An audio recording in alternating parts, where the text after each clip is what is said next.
Bom dia a todos e todas. Estamos no 54º Festival de Brasília.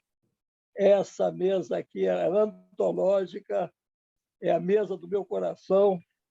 Primeiro, pela multiplicidade, pela pluralidade e pela qualidade das pessoas que participam desse debate.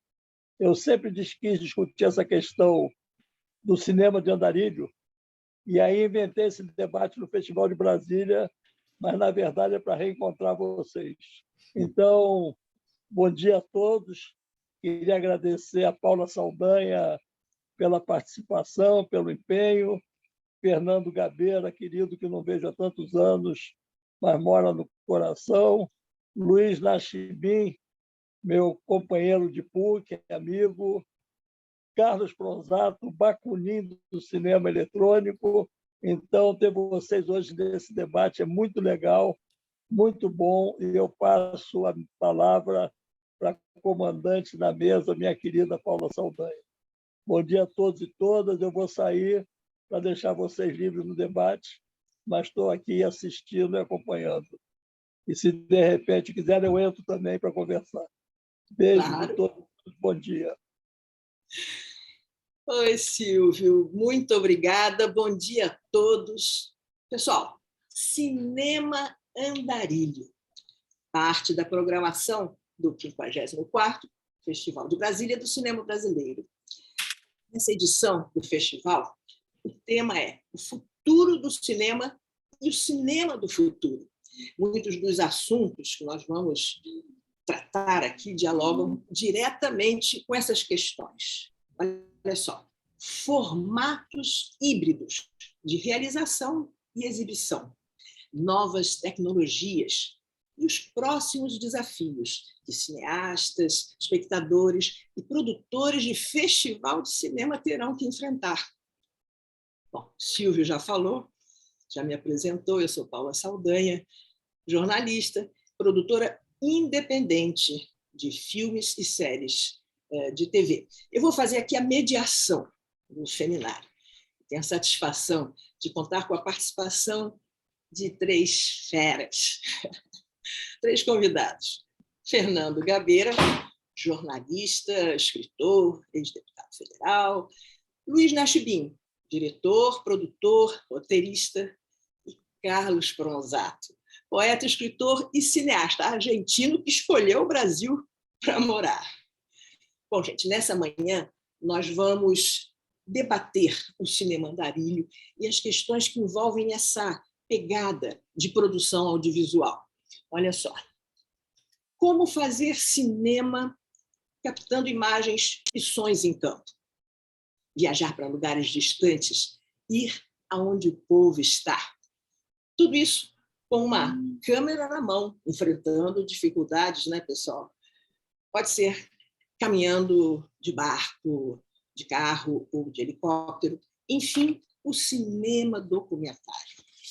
Essa questão é muito cara a todos nós, como o Silvio falou. Aliás, Silvio Pendler, como curador do festival, me convidou e me pediu que apresentasse alguma coisa sobre o meu trabalho de produção independente de documentários. E eu prefiro mostrar minha paixão. Então, eu escolhi apresentar um trechinho de um filme que mostra o início do trabalho iniciado lá em meados da década de 1970, quando a gente usava câmeras de cinema 16 milímetros, produzia em película, mesmo que depois fosse apresentar em televisão. Então, eu queria que o pessoal rodasse aí um trechinho de Paixão de Documentar, filme dirigido por Pedro Werneck, escrito por Adriana Lunardi e narrado por Paulo Betti. Roda lá o trechinho do filme.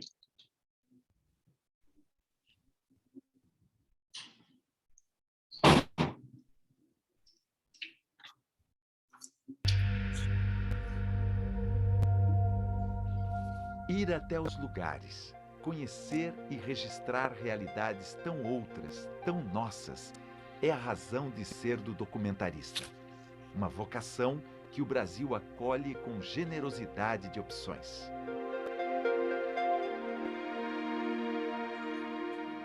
Mostrar o Brasil aos brasileiros foi intenção de Paula Saldanha e Roberto Werneck ao se descobrirem documentaristas.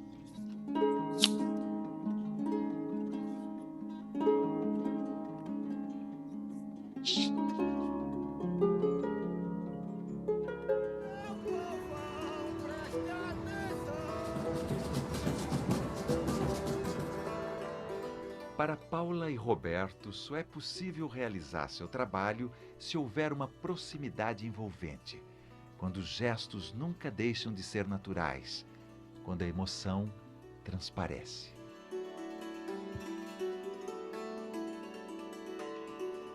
Ao refletir sobre o próprio trabalho, eles insistem em usar a palavra paixão. Sem desprezar os engenhos da técnica, documentar para Paula Saldanha e Roberto Werneck é uma atividade que pertence à ordem das coisas íntimas. Tudo bem? Bem. Bom voo para vocês. Mescladas a uma vida em família, a um modo de realizar a existência.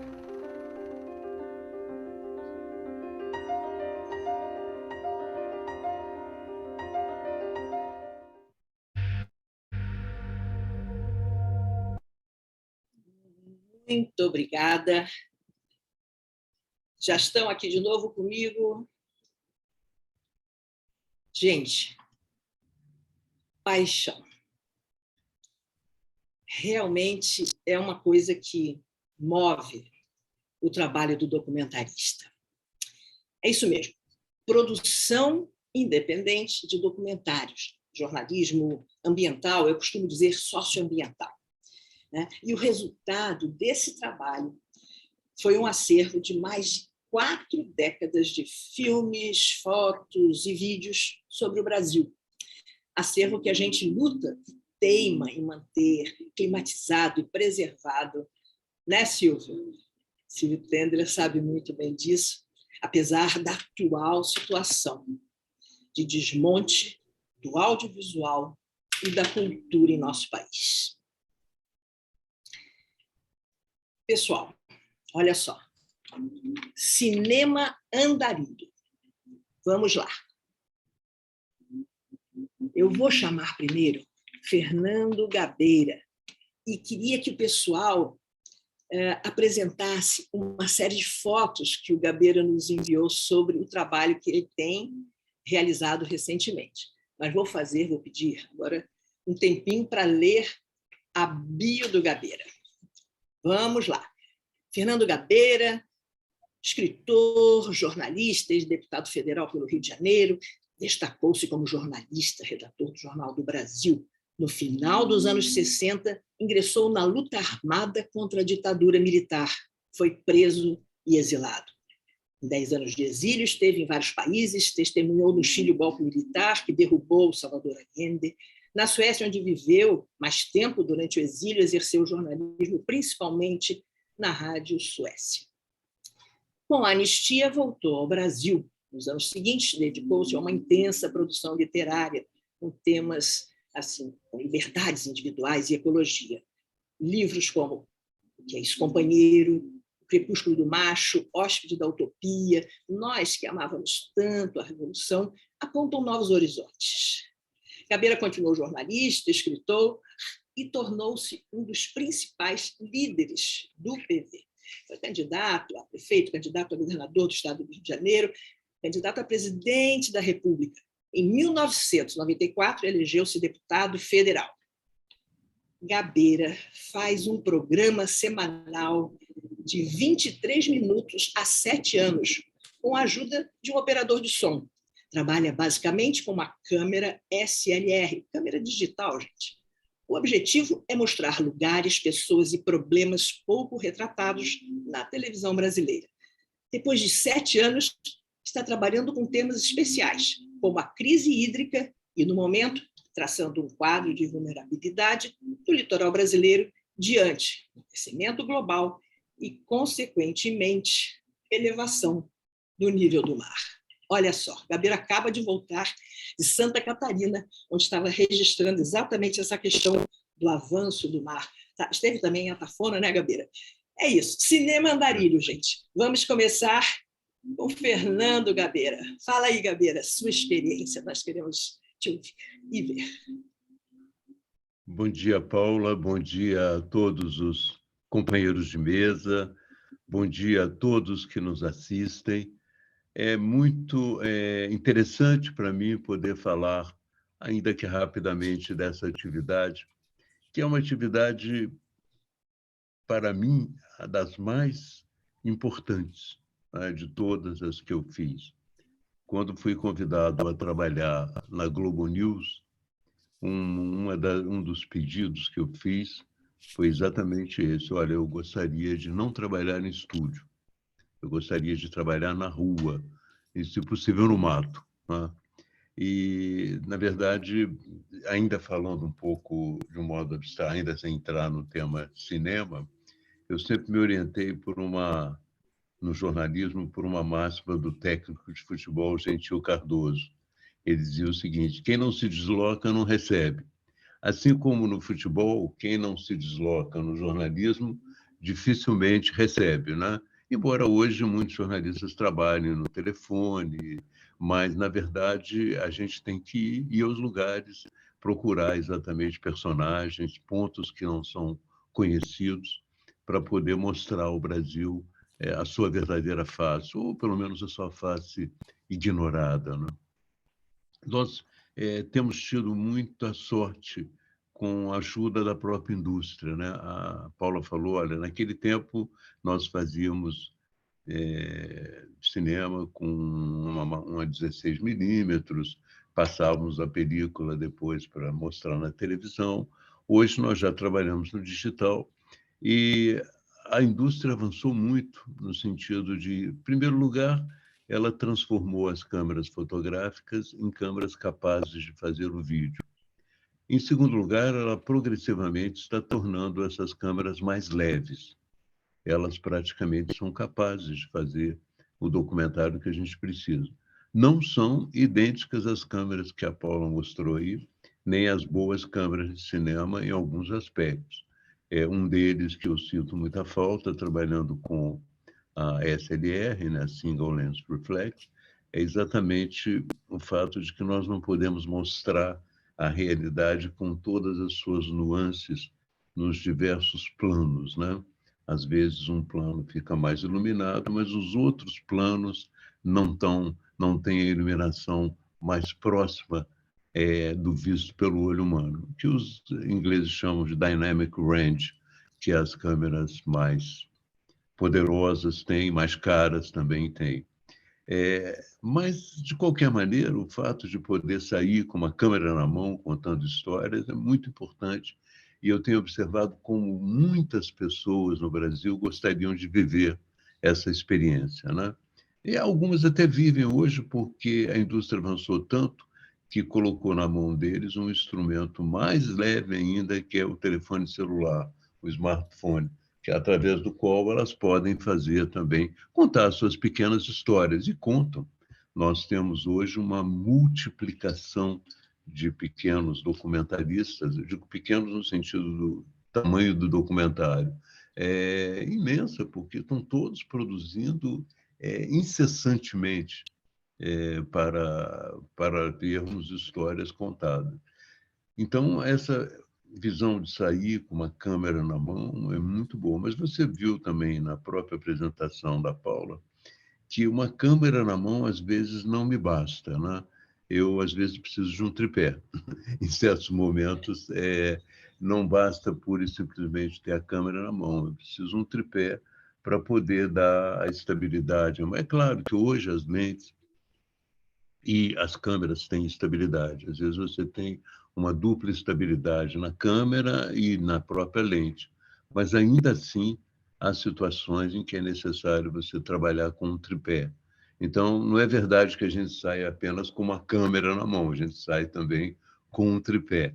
E o outro aspecto que é importante também registrar é que, às vezes, a expressão câmera na mão deixa de lado um elemento fundamental para mim no documentário, que é o áudio, né? Eu acredito que o áudio tenha 50% da informação importante do documentário. E, ultimamente, eu tenho feito um trabalho junto aos assistentes de áudio para que eles possam criar mais do que criavam antigamente. Às vezes, um assistente de áudio trabalha apenas quando a câmera liga. A câmera liga, então ele liga para captar o som que a câmera está reproduzindo. Mas a minha tese é de que é possível fazer um roteiro específico para o áudio e que o captador de áudio pode trabalhar durante muito tempo captando ambientes. Por exemplo, de manhã, quando a gente acorda no mato, são tantos os sons que se você sair para a câmera para captar, você se perde, você não vai conseguir. Mas o operador de áudio pode te dar aquela sensação do que está acontecendo ali, né, naquele momento. Portanto, eu acho que também, além do tripé, eu acho que a questão do áudio é fundamental. E o bom de sair também é que você nem sempre... É importante ter um roteiro para não ficar de mãos abanando, caso não tenha nada, mas, de um modo geral, a realidade é muito superior aos roteiros que nós temos, né? As coisas acontecem de uma forma completamente surpreendente. Eu digo, por exemplo, essa semana eu tive uma experiência em Atafona, em que eu fui fazer um trabalho do Avanço do Mar, que a gente chama Avanço do Mar, mas eu cheguei à conclusão de que não é o Avanço do Mar. São as pessoas que avançaram sobre o território do mar e agora estão sofrendo as consequências. Mas nesse trabalho eu pude observar, eu entrevistei especialistas, e já programado, especialistas faziam parte do meu roteiro, mas quando chego no lugar eu encontro pessoas com interpretações e com vivências completamente diferentes daquilo. Chegou um homem que estava construindo um muro de pedras para deter o mar e acreditava que ele podia, de alguma maneira, fazer aquilo, entende?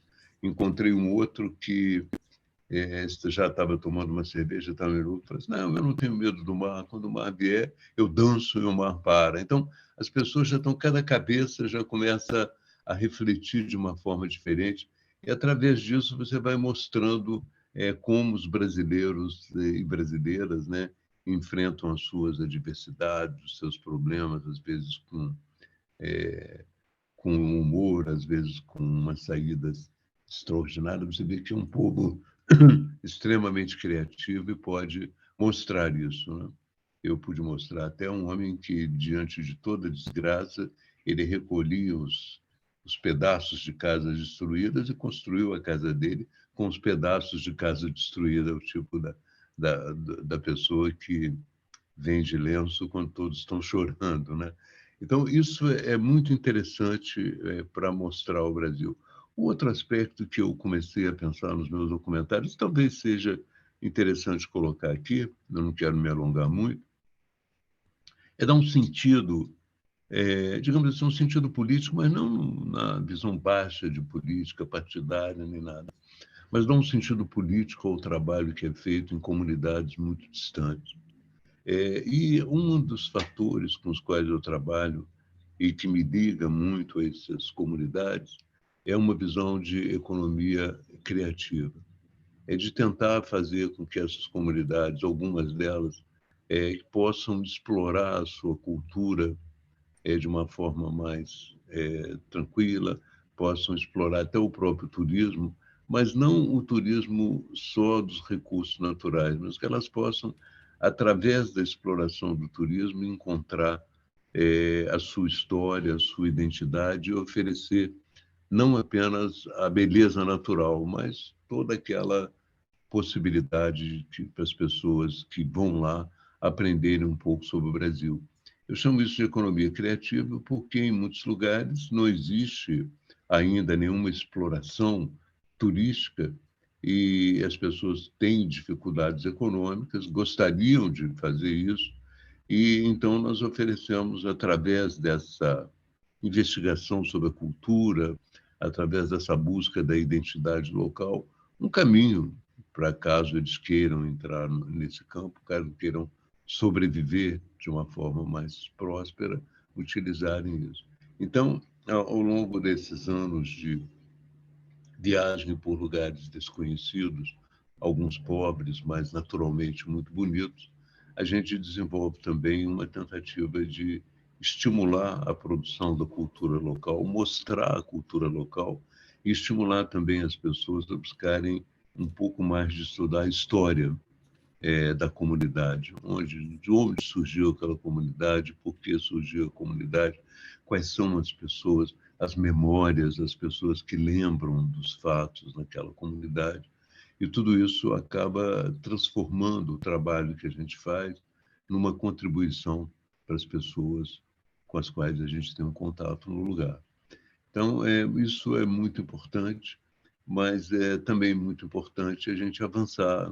Eu tenho sentido muito intensamente a necessidade de dar passos mais amplos, porque o mercado de televisão hoje já começa a ser suplantado por um mercado muito mais sofisticado que é do streaming, né? E a gente, para produzir para essa nova realidade, vai ser preciso avançar mais. Em primeiro lugar, em qualidade, né? Em segundo lugar, em própria sofisticação na narração da história. Nós, muitas vezes, narramos histórias com os fatos que nós temos e, muitas vezes, não podemos reproduzir. Então, eu pensei, um pouco inspirado no Peter Watkins, que é um documentarista que eu sempre gostei muito, de também começar agora a imaginar histórias, escrever histórias e combiná-las com pequenas encenações, né? Romper um pouco a fronteira da ficção e do documentário. E romper essa fronteira de que maneira? Naqueles momentos em que você não pode reproduzir o que aconteceu com os fatos que você tem, você utilizar atores e um roteiro para pequenos episódios serem representados dentro do documentário. Eu creio que isso me impressionou muito no Watkins, no filme que ele fez sobre o Edvard Munch, o grande pintor norueguês. E, a partir daquele momento, eu comecei a estudar também como fazer e como desenvolver essas possibilidades. Então, eu acho que essa atividade que nós estamos tendo agora é uma atividade muito voltada para a televisão e muito modesta, porque, na verdade, é uma pessoa com a câmera, outra com áudio, ela vai ter que se sofisticar um pouco mais. Não sofisticar no sentido pedante do termo, mas ela vai ter que avançar um pouco mais, né?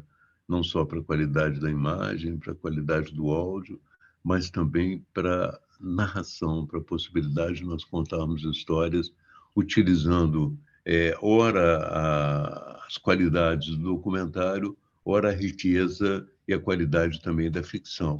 Uma vez que a ficção tem sobre nós uma vantagem muito grande, que ela domina as condições, né?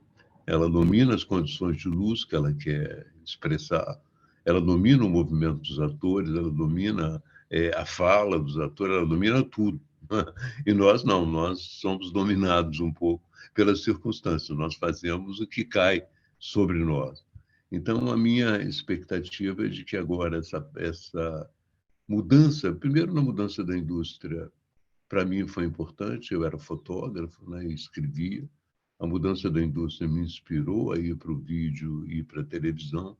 E agora a mudança na indústria e no próprio contexto do mercado me inspira também a sair da televisão e buscar o streaming como a documentários mais longos, mais preparados, para poder não só sobreviver, mas avançar, né? Essa perspectiva. Bom, eu queria colocar essas palavras inicialmente, não queria ir muito mais longe, deixar os outros amigos falarem. E muito obrigado pela atenção.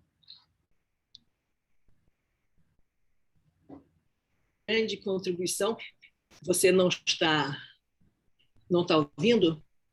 Estou ouvindo. Agora está. Eu não estava no agora foi, né?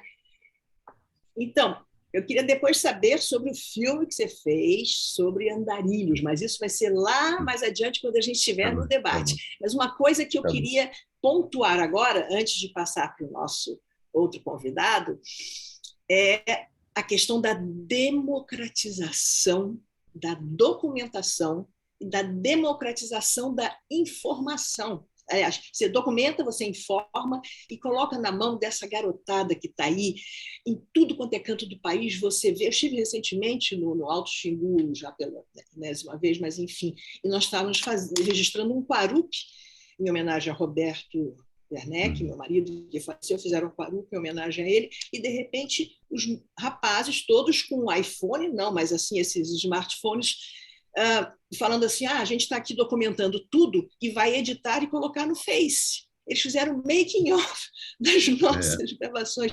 Isso você vê lá no extremo oeste do Brasil, no Acre, a garotada lá da Reserva Chico Mendes, você vê nas comunidades pescadoras no Nordeste, você vê na periferia das grandes cidades o engajamento desses jovens e o poder hoje que eles têm com um celular na mão para fazer valer, né, as suas ideias, né, e suas, digamos assim, reivindicações. Muito obrigada, Gabeira, foi ótimo. Pessoal, Cinema Andarilho.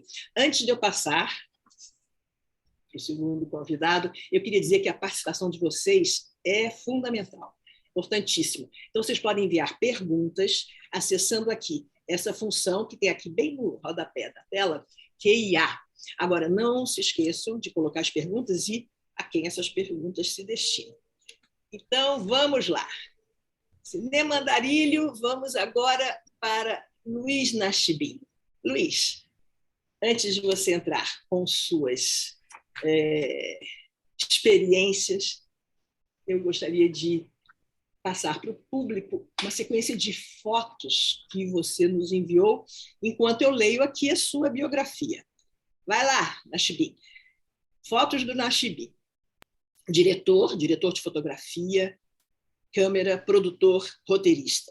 Luiz Nachibim já produziu, filmou e dirigiu mais de 250 documentários no Brasil e em outros 93 países, sobre temas que vão do esporte à guerra. Em 2001, ao cruzar os 9.000 quilômetros da Transiberiana com uma câmera na mochila, se tornou o primeiro e único documentarista a gravar sozinho um episódio na íntegra do Globo Repórter. Em novembro de 2020, lançou o longa-metragem documental Black and White, sobre o racismo estrutural nos Estados Unidos. Nachibim trabalha com o modo de produção equipe de uma pessoa só em campo, desde 1997.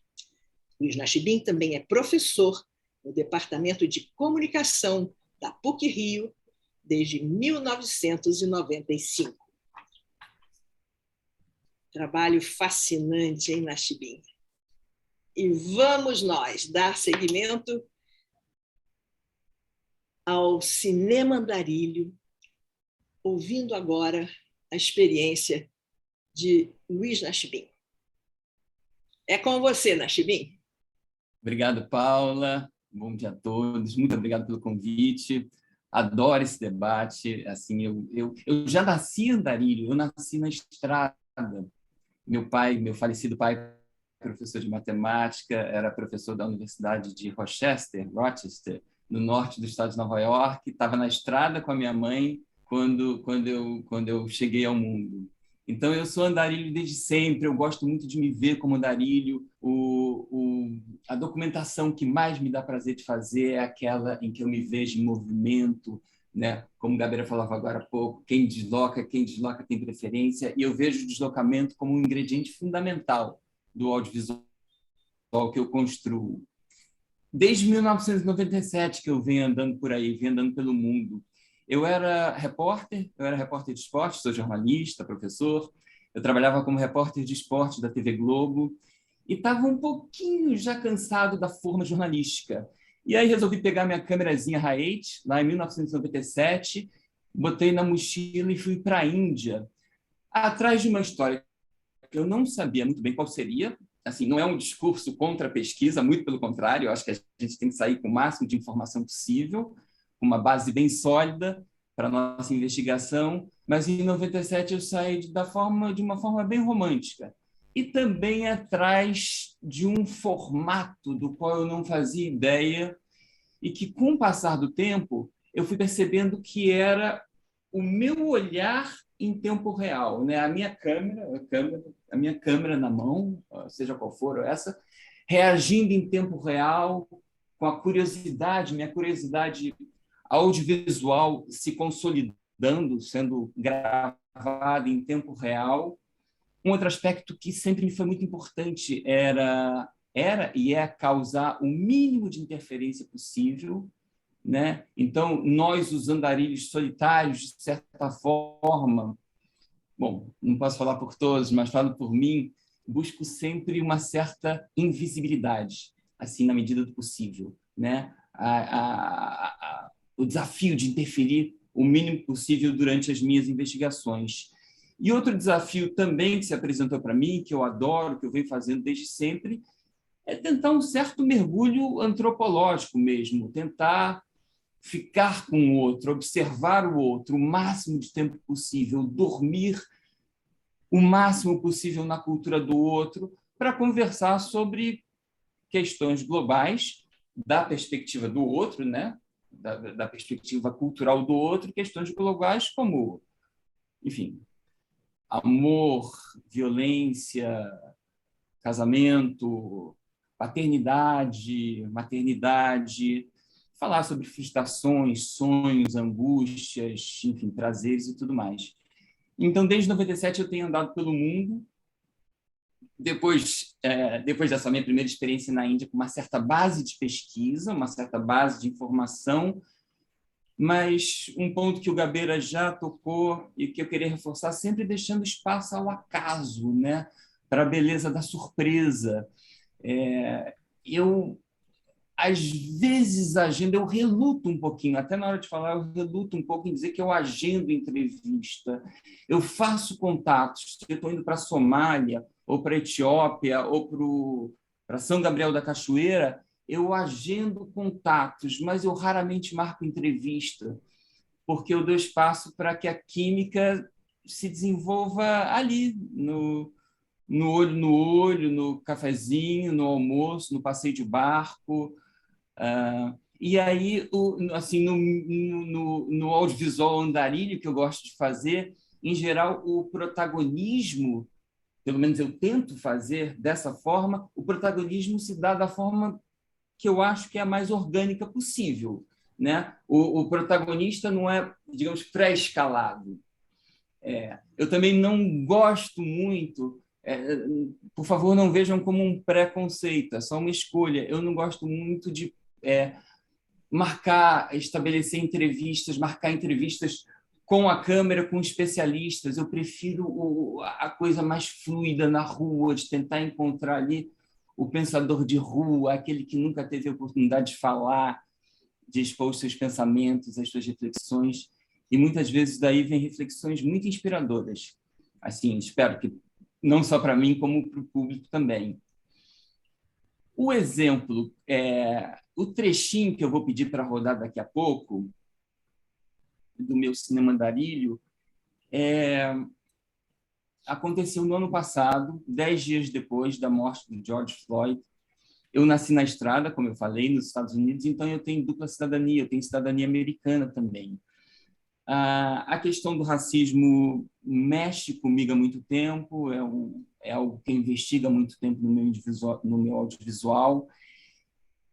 E poucos dias depois da morte do George Floyd, bateu na minha cabeça aquele yes, I can. Assim, sim, eu posso fazer algo audiovisualmente, porque eu posso entrar nos Estados Unidos.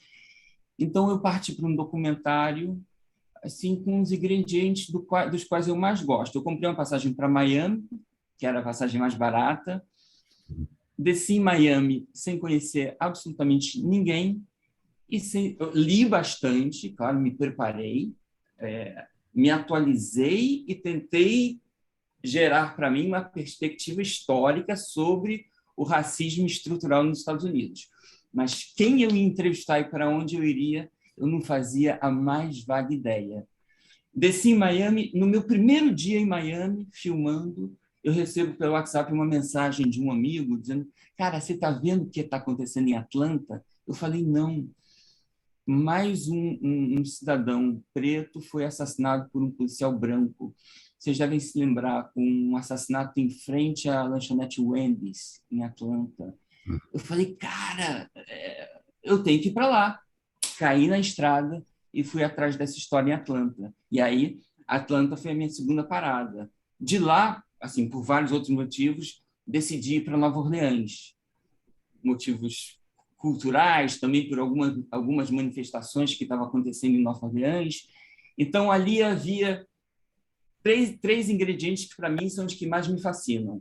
On the road total, sem saber exatamente o que eu gravaria, sem conhecer os meus protagonistas e falando de um tema essencial, que é o racismo.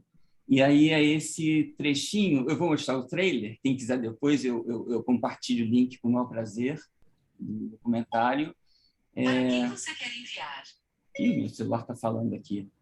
Então, eu queria pedir para o Bruno soltar, por favor, o trailer de Preto e Branco, longa-metragem documental de 2020, por favor.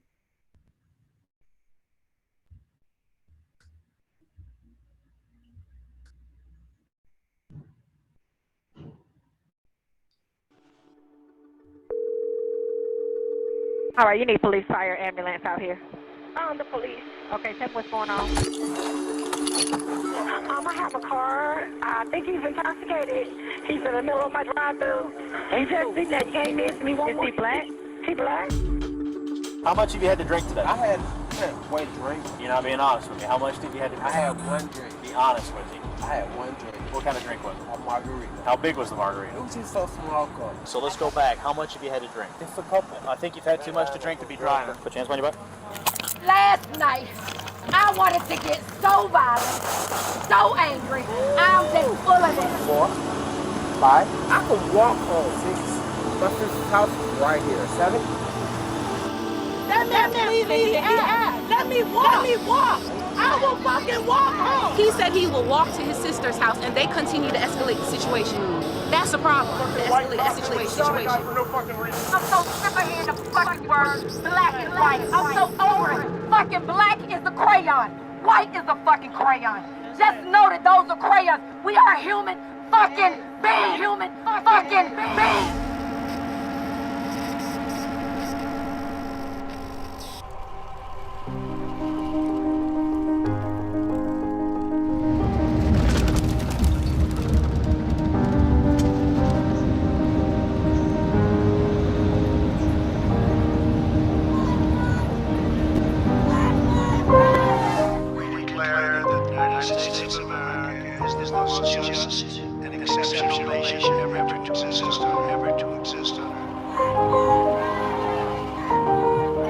Right now, America is at war. We're at war educationally.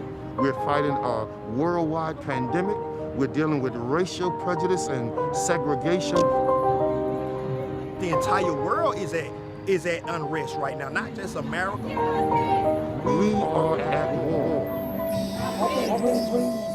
Put your fucking hands up right now. Please don't shoot me, man. I'm gonna die in here. I know I can't breathe.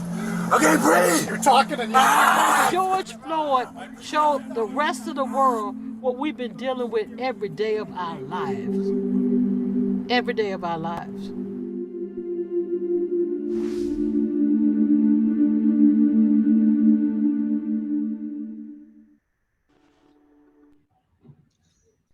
Nossa, é um soco no estômago na chibinha. É forte o trailer, né? Enfim, é uma questão tão urgente, né? Que, enfim, nos machuca tanto, né? A todos nós. Mas é isso. É o cinema Andarilho do qual eu mais gosto, assim, que mais me preenche. Tem lidado muito, antes da pandemia, também fazendo muitos documentários sobre a questão da imigração no Brasil, imigração na África. Eu passei de 2010 a 2015 indo muito para a África, fazendo vários documentários na África, em 32 países da África. É isso, on the road, abordando questões importantes, tentando trazer reflexões inspiradoras para o público, de forma livre e valorizando, né, o nosso olhar, o olhar autoral de quem está lá documentando a situação e gerando espaço para o outro falar e refletir. É isso. Obrigado. Prazer grande estar aqui com vocês. Muito obrigada a você, Nachibin. Olha, você comentou uma coisa que é fundamental no cinema andarilho, que é exatamente o imprevisível. Né? Muitas vezes você é solicitado a enviar roteiros. Né? Isso nem sempre é possível. Ou melhor, você envia um pré-roteiro. E já aconteceu muito da gente chegar numa determinada região com uma pegada, com uma pauta para aquele documentário, exatamente por colocar o pé na estrada ou fora da estrada, né? E ir pulando em pequenos sobrevoos ou pegando barcos, se deparar com situações como, por exemplo, lá na década de 1980, 1987, foi uma matéria que a gente fez para o Fantástico sobre a morte do Araguaia por conta do garimpo. Então, eram as manifestações ali em Aruanã e outras cidadezinhas das pessoas desesperadas, caindo doentes e tal. E aí nós mudamos totalmente. Não tinha celular, eu conseguia ligar para a redação do Fantástico. Olha, mudou tudo. Agora é a morte do Araguaia. E foi até um documentário bem, também soco no estômago, exatamente por isso, porque você capta aquele momento. Se você fosse programar, não sairia de uma forma tão forte, espontânea. Parabéns pelo seu trabalho. Obrigado, Paulo. Eu não cheguei a dar os parabéns lá para o Gabeira. Parabéns pelo trabalho, parabéns, Nachibin. E nós vamos ter possibilidade de contar muito mais coisas. Vou separar 1 hora de debate, hein? Tá bom? Olha só, obrigada.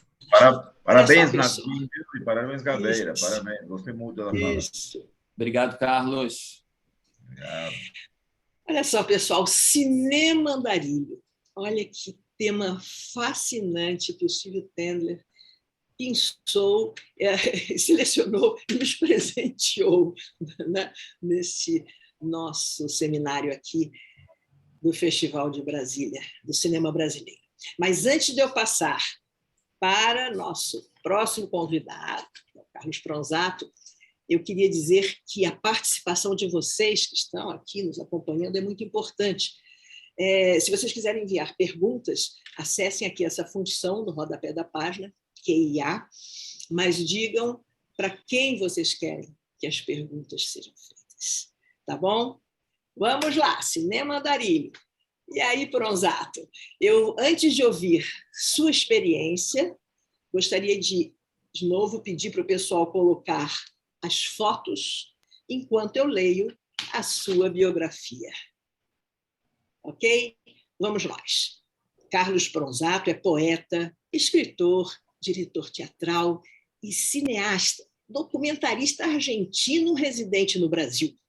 Suas obras audiovisuais e literárias destacam-se pelo compromisso com a cultura, a memória e as lutas populares. Dentro dos seus mais de 80 documentários, destacam-se O Panelaço, a Rebelião Argentina, Bolívia, a Guerra da Água, Buscando a Salvador Allende, Carabina M2, uma arma americana, Che, na Bolívia, Madres de Plaza de Mayo, Verdade, Memória e Justiça, Lama, o crime vale no Brasil, a tragédia de Brumadinho. Entre outras importantes distinções, recebeu, em 2008, o prêmio da Claxo, Conselho Latino-Americano de Ciências Sociais. Em 2009, na Itália, o prêmio Roberto Rossellini. Em 2019, o prêmio de melhor filme no Festival de Cataguases, Minas Gerais, pelo documentário sobre Brumadinho. E em 2020, o prêmio Direitos Humanos da OAB pelo filme Confederação dos Tamoios, A Última Batalha. E em 2021, o prêmio Dois Paulos, homenagem ao centenário de Dom Paulo Evaristo Arnes e Paulo Freire. É isso, gente. Acompanhando aí as fotos. O Silvio Tendler conversando com você, né, Pronzato? E vamos nós. Conte sua experiência, Pronzato. Tá bom. Bom dia a todos, bom dia a todos, não? Já que são todos bilíngues aqui, né? Então, bom, o que você falou, estou imerso numa grande felicidade. É meu primeiro festival de Brasília, nunca enviei nada, eu sou meio... Não consigo acompanhar certas datas, agendas, eu participo em poucos festivais, eu estou, às vezes, mais preocupado em que as coisas sejam vistas onde for, principalmente em espaços periféricos. Estou aqui em Alagoas agora, na casa da companheira, e ontem exibimos o filme do Padre Júlio Lancelotti, fez rebeldia numa das maiores ocupações que tem aqui em Alagoas. Então, esse público é fundamental. Mas, ao mesmo tempo, você sente a ausência de informação. Claro, eles não tiveram condições, não têm, e talvez por muito tempo não tenha, não? Porque esse sistema político que a gente tem não permite, obstaculiza, infelizmente, o acesso à cultura e à formação dos cidadãos. E eu falei de Marighella, né? Eu digo, bom, eu fiz um documentário sobre o Marighella e as pessoas não sabiam, né? Isso dá muita tristeza, né? Porque justamente por esse povo que Marighella lutou, né? Não lutou por nós estamos aí num bolo, né? Mas a luta é justamente pelos de baixo, por aqueles que estão lá embaixo. Esse era o fruto, como Gabeira também lutou, que está aqui presente, né? Naqueles períodos, anos 60, 70. Inclusive, ele esteve no Chile. Eu sempre quis fazer um filme sobre os exilados brasileiros no Chile, quando passei a conhecer a história, li os livros dele, e aquele Roleta Chilena também, se não me engano. Então, é um prato cheio, não? Mas eu comecei um pouco por aí, porque é um pouco como um roteiro que a gente não utiliza, né? Como o Nextvin falou, você mesma falou, você não tem roteiro, não tem nem roteiro para falar aqui hoje. Eu não sei o que seria da minha vida se eu estivesse no campo político, porque não saberia o que fazer, não?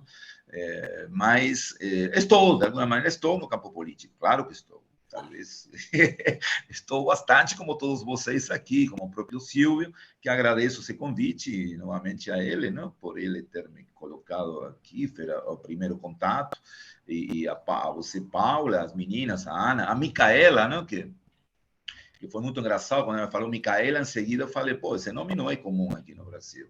E aí eu entendi depois, claro, né, Caderno do Terceiro Mundo e tudo mais, né, Micaela, grande, a mulher a companheira do Tupac Amaru, né?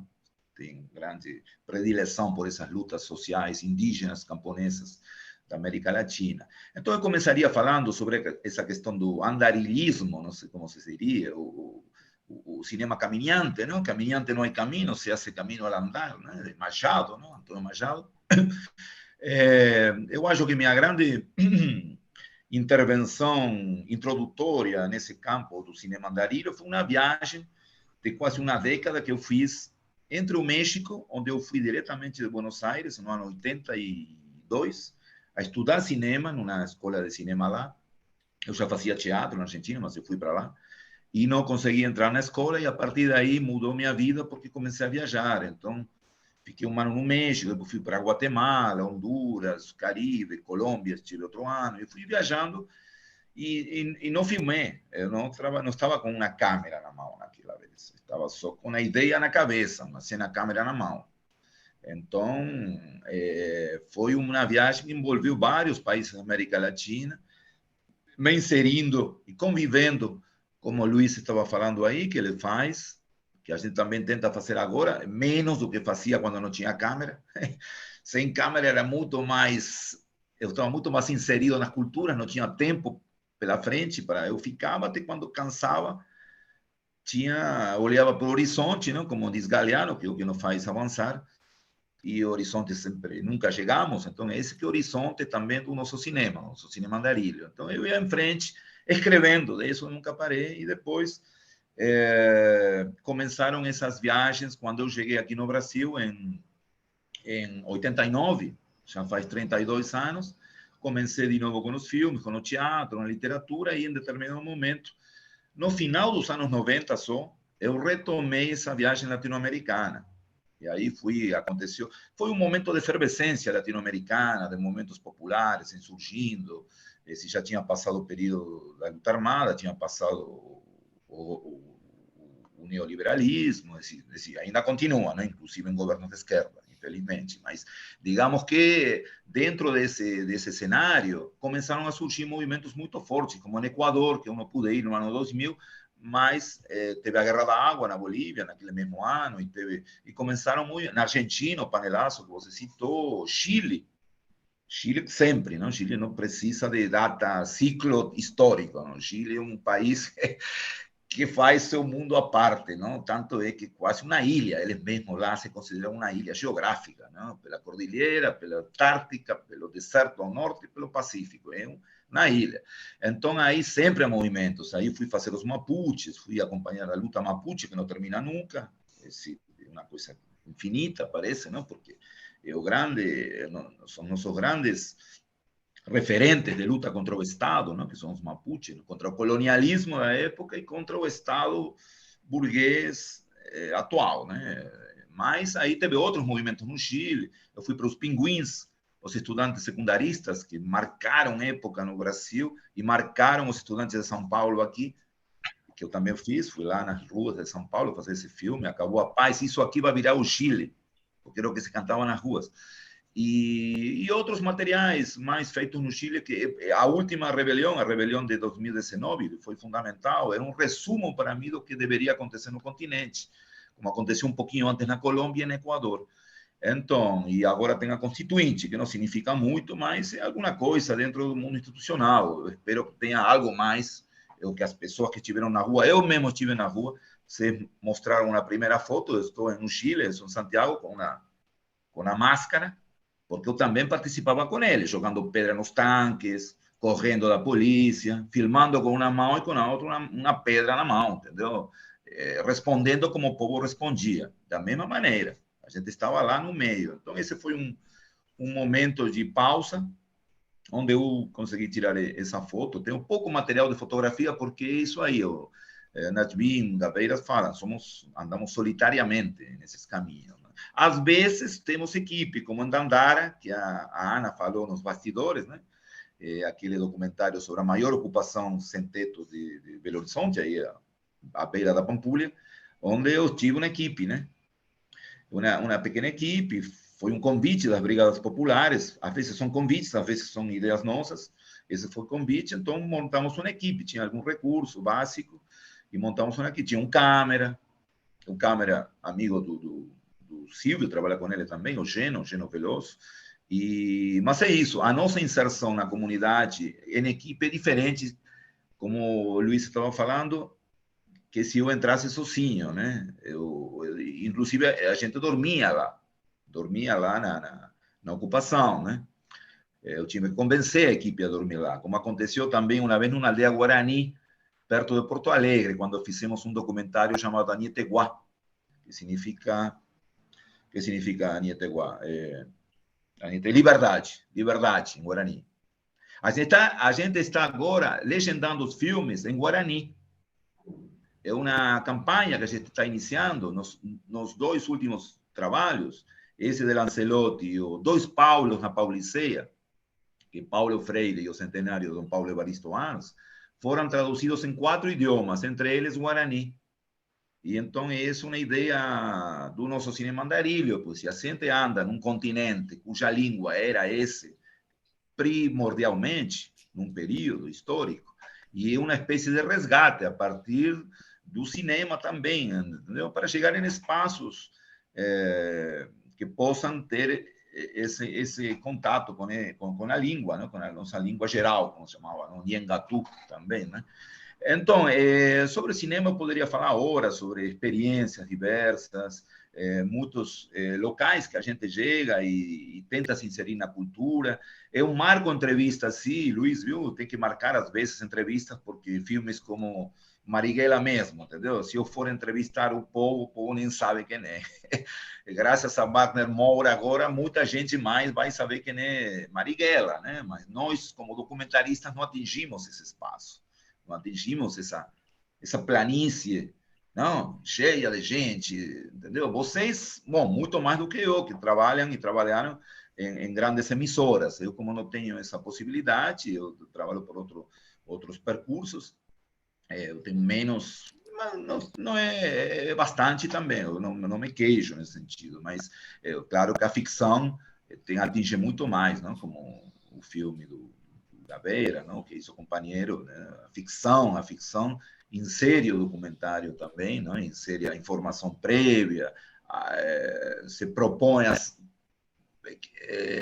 tenta imaginar que o público conhece mais a história, não? Porque se você assiste uma ficção e não conhece a história, por exemplo, assiste Marighella agora e não conhece a história, vai ficar com muito erro histórico, que tem no próprio filme, né? Que eu acho, inclusive comentei isso com Luiz Carlos Vasconcelos numa live, mas o cinema é outro mundo, tem que adaptar esse mundo documental, histórico, ao cinema. O cinema é uma linguagem específica, a ficção é uma linguagem específica, a literatura é uma linguagem específica. Você não pode rechear de dados históricos específicos, documentados ou não, porque tem muita história oral, numa obra artística. Então, a gente quer que o documentário seja artístico também, e é. Nosso cinema andarilho é artístico também, entendeu? A gente insere música, insere textos, insere poesia, insere tudo.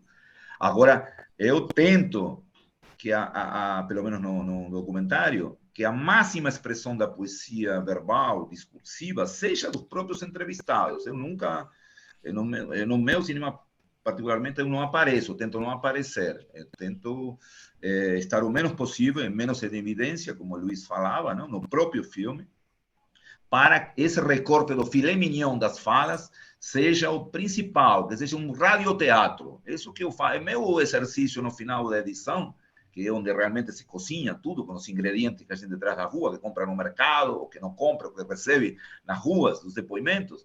No panelão da ilha de edição, que se resolve o filme.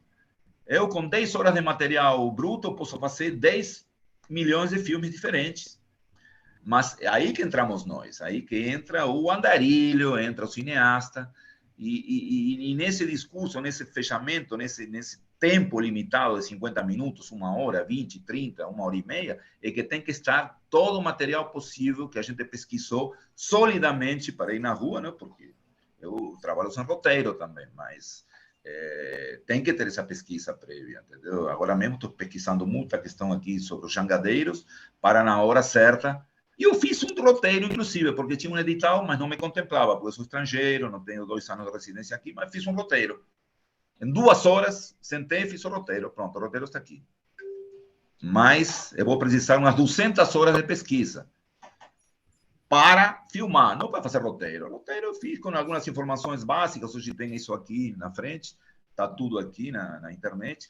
E outra coisa, eu trabalho muito a questão, trabalho não, é uma coisa do acaso mesmo. Eu acredito muito no acaso. Eu posso ser muito materialista na política, eu acho que não sou, porque eu não tenho nem ideologia precisa, eu tenho uma tentativa de me aproximar dos movimentos sociais através do anarquismo histórico, não?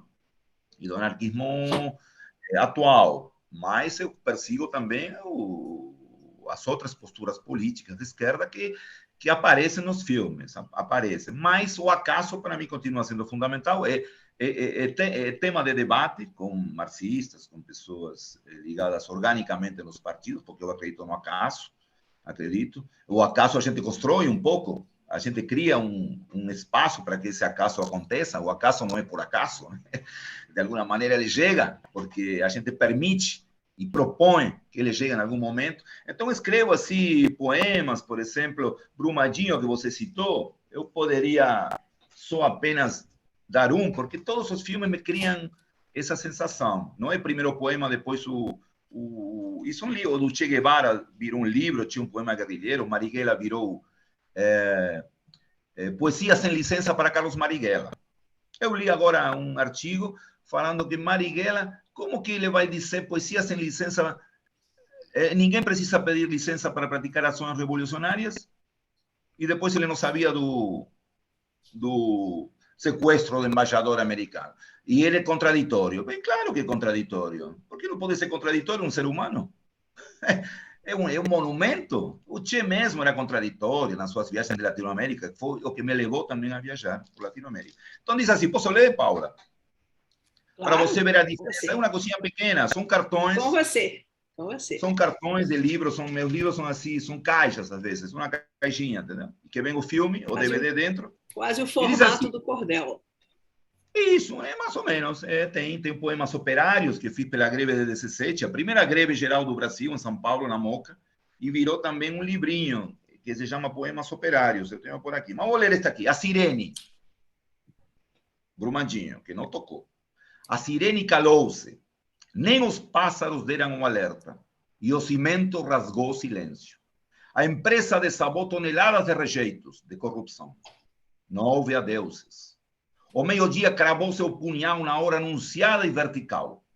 Agora, atravessado como uma estaca no peito da lama, o corpo é subterrâneo, gesto petrificado na solidão do mineral. Então, é isso que me leva, essa paixão que você falava, Paula, é o que nos leva a estar solitário. Ninguém anda solitário porque não quer. Eu acho que com uma câmera na mão andamos solitários porque nossa maneira de encontrar a nossa expressão. A gente sabe que mais na frente estará aquele espaço físico e temporal onde nossa expressão, nossa gestualidade, não dá apenas com uma câmera, vai se expressar de alguma maneira. Todo esse esforço para estar sozinho, que é uma questão um pouco mais complicada. Por um lado, você tem a tranquilidade de não estar discutindo muito e estar fazendo realmente o que lhe dê na tecla, mas com responsabilidade, claro. Mas, ao mesmo tempo, essa precariedade da solidão dá um universo infinito e dá possibilidades infinitas que com uma equipe você jamais teria. Com uma equipe não teria. Isso é mais ou menos isso que não sei se queria deixar. Tem alguns trailers aí que eu deixei, não sei se vocês vão passar algum deles. É o filme do Amapá, que a gente fez no meio da pandemia, né? Viajar. E outra questão, eu não viajo de avião, não suporto, eu sou como Jorge Amado. Ele andava de barco. Como Suassuna também não gostava, então eu me solidarizo com aquelas grandes figuras que não andam de avião. E por isso perdi muita coisa, poder ter ido à Europa. Em vez de ir de navio, fui 4 vezes para a Europa de navio, acredita, no século XX. Século XX e 21, 2013, também fui de navio, 15 dias para ir, 15 dias para voltar. Mas, e aí escrevi livros, tem 2 livros de contos, eu fui para a Itália, eu fiz um documentário na Itália sobre o maior pesquisador italiano do Che Guevara, se chama Roberto Massari, algumas coisas a gente faz, mas se tivesse gostado, estar num helicóptero, aí, como essa imagem que você mostrou no início, adoraria, entendeu? Mas eu tenho uma coisa assim, que se eu tivesse asas, aquela que Leonardo da Vinci inventou, eu voava, entendeu? Porque o problema está com esse piloto lá na frente, não sei o quê, coisa de segurança, não suporto, parece que entro numa cápsula e não sei nem para onde estou indo, eu sinto uma coisa assim. Agora, em pequenos aviões eu viajei muito, no México, na Colômbia, pequenos aviões, aquele que ninguém quer subir, pequenos aviões. O drone vai salvar. Como que é? O drone vai te salvar. Hoje tem o drone. Deixa eu falar uma coisa sobre o drone. Eu estava fazendo um documentário da Braskem, contra a Braskem aqui nessa cidade, que a Braskem está destruindo essa cidade. A Braskem é uma das maiores empresas da questão da indústria plástica, do PVC do mundo. Ela veio aqui há 40 anos minerar o sal-gema. Então, está minerando e teve tremores de terra, cavernas, assim, do tamanho de vários Maracanãs aqui embaixo, e 5 bairros tiveram que ser evacuados. 70 mil pessoas saíram, e pode continuar. Aí fizemos um filme, e o que eu via sobre a Braskem era todo drone. Aí eu falei, vou fazer o primeiro filme sobre esse tema sem drone.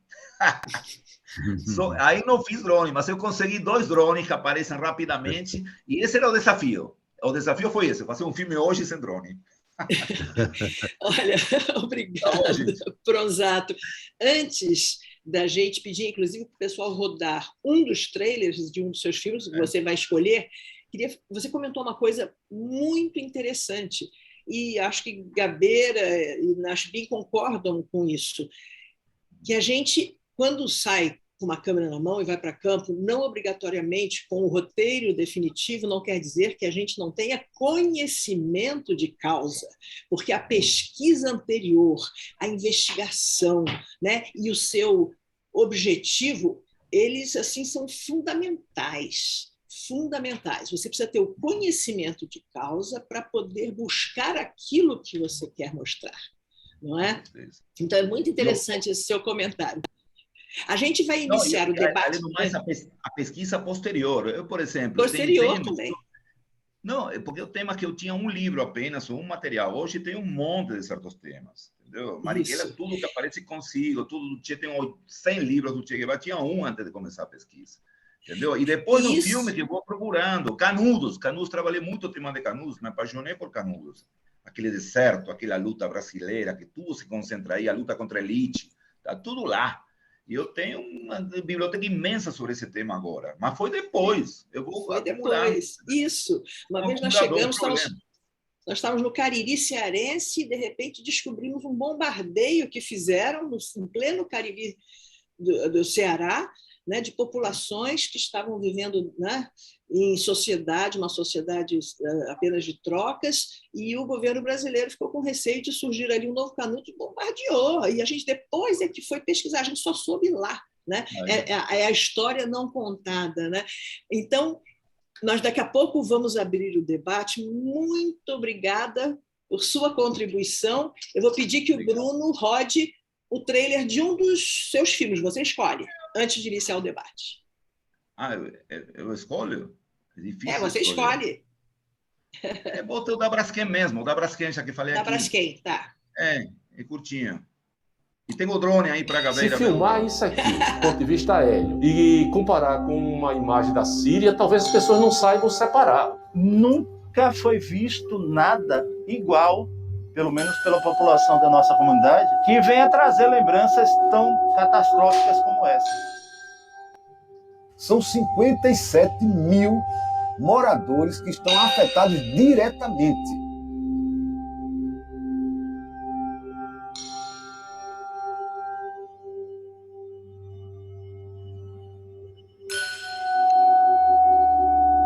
Eles exploram, sem nenhuma medida de segurança, o volume dessas minas, de forma que minas se encontram com outras minas, e que isso não podia jamais acontecer. Se quisermos dar nome aos responsáveis por esse crime, o primeiro é a Braskem, mas também vai ter o IMA, o Instituto do Meio Ambiente. A Braskem é a culpada principal, mas todos os governadores, desde o início da instalação, foram culpados, omissos e quem sabe mais o quê? Porque todos eles se completaram das situações que eram proporcionadas pela empresa.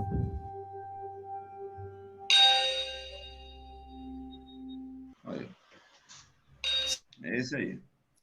Nossa Senhora, a gente tem visto aí pelo Brasil outras brabeiras dessas, da mesma empresa e de tantas outras, né? E a maior parte das vezes, a gente não fala mais em multinacionais, as grandes corporações que não têm nem mais país, né, de origem, mas isso a gente vai deixar para o debate. Muito obrigada, Pronzato.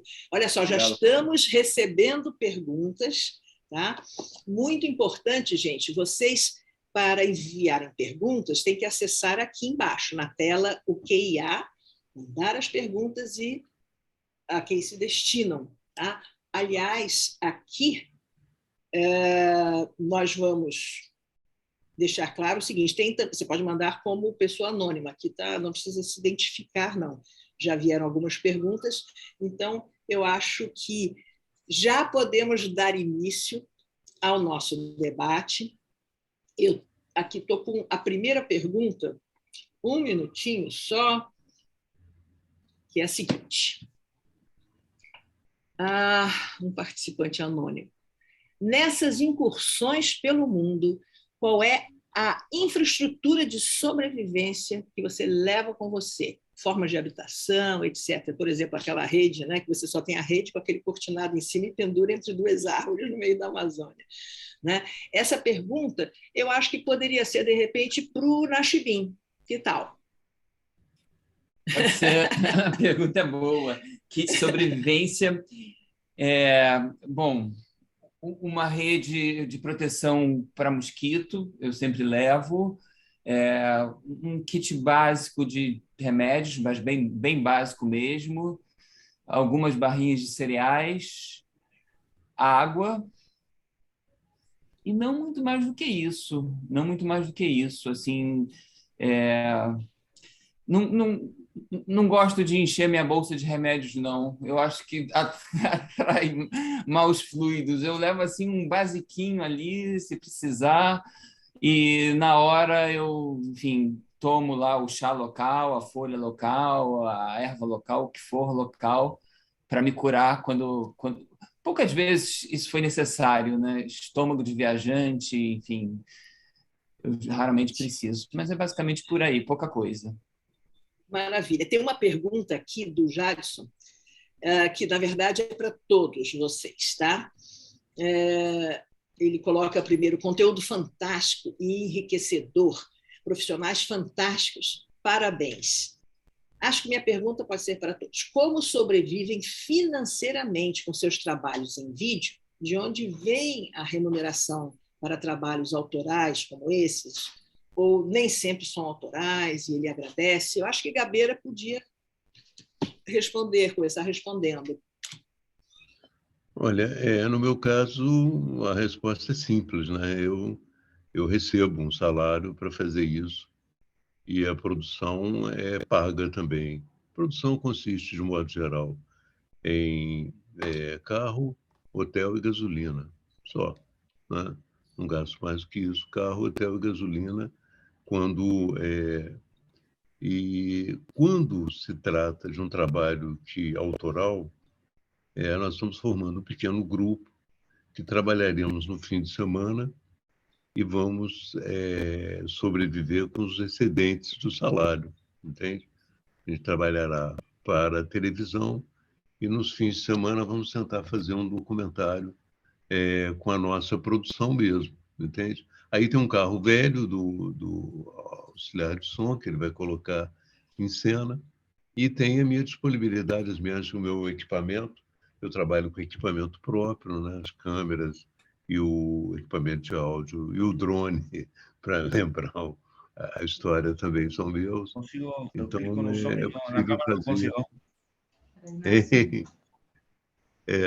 é possível fazer um documentário em fim de semana, desde que seja no Rio de Janeiro, nas proximidades, é possível fazer por conta própria. Então, mas, de um modo geral, eu preciso do dinheiro da produção. Eu não tenho dinheiro para viajar, entende? E simultaneamente sobreviver aqui. Então, eu preciso de um dinheiro da produção para fazer o trabalho. Ok, obrigada, Gabriela. O Prosato já falou um pouco sobre isso, mas eu queria que você complementasse. Da onde vem, né, os recursos para você colocar o pé na estrada? Não, é a pergunta de sempre para mim. Quando estou na universidade, principalmente na universidade, não sei porquê, aí é quem sabe. Mas em um espaço assim comunitário, ninguém quer saber de nada, quer ver o filme. Agora, essa pergunta que é essencial, nossa, claro, nada cai, né? Maná, eu não vi Maná ainda, mas sei que está nos livros religiosos, né?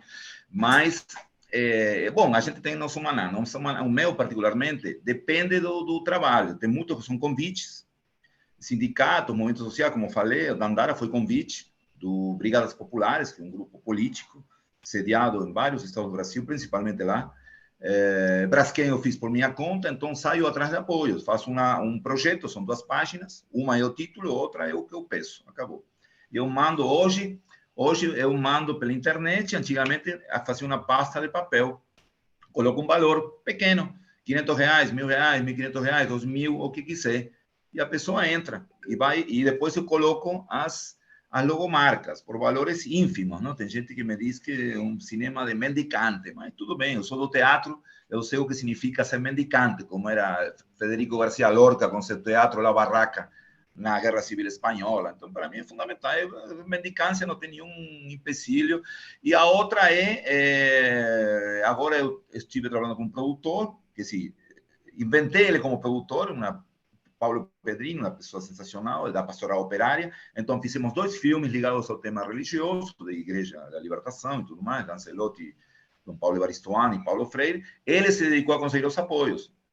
Ele manda, dá um orçamento e a pessoa vai colocando. A gente pode entrar em campo com zero de nada e terminar com alguma coisa, ou vice-versa, entra com alguma coisa e depois ninguém dá nada, mas a gente vai fazendo, por isso que um atrás do outro, porque um vai financiando o outro.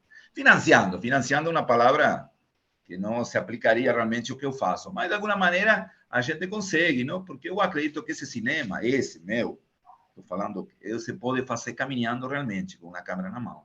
E caminhando você não precisa estar carregando essas grandes somas de dinheiro, apesar que seja tudo virtual hoje, não? Eu acho que pode ser feito. Então, tem essas várias maneiras, depende o trabalho. E outros, os estudantes, por exemplo, aí eu não penso absolutamente nada. Certo. Para não criar ligações políticas com certos espaços políticos onde os estudantes atuam. Então, todos os filmes de estudantes, inclusive das ocupações de escola em Paraná, ocupações de escola aí não tem absolutamente nada. É feito talvez bancado por filmes anteriores ou posteriores. É uma coisa meio complexa, sim, mas basicamente até hoje temos tido o movimento social apoiando os trabalhos. Ótimo, obrigada, Pronzato. Na verdade, eu queria dar assim, um depoimento também, porque meu trabalho em televisão, de uma certa forma, deu um certo suporte para a gente financiar ou apoiar algumas expedições, né? Isso é uma coisa que é importante que se diga, pelo menos no meu caso, quando me convidaram lá para ser apresentadora, eu tinha 20 anos, sei lá o que das quantas, e aí eu falei assim, uau, esse veículo é fabuloso, você fala tchan, aí todo mundo comenta no dia seguinte no Brasil inteiro que você falou tchan, no caso era Globo, era fantástico.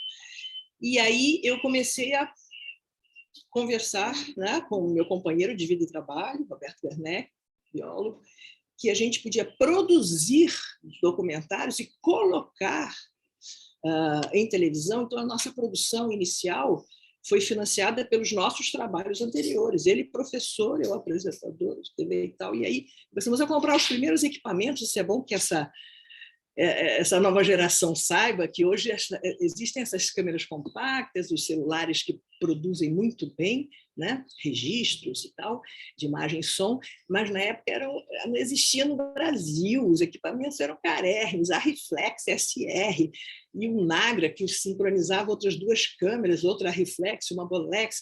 Então a gente investia tudo, e o nosso carro era um Fusquinha velho. Eu era apresentadora de TV lá, tal, no Fantástico, e o pessoal falava assim, na porta lá da Globo, ai, dona Paula, tem que trocar de carro. O meu era um Fusquinha velho, 67, sei lá, 68, porque a gente investia tudo nos equipamentos com o propósito de poder ir a campo e mostrar esses Brasis, né, e os brasileiros. Então, acho que esse também é um depoimento, quer dizer, um tipo de trabalho apoiando ou financiando o outro.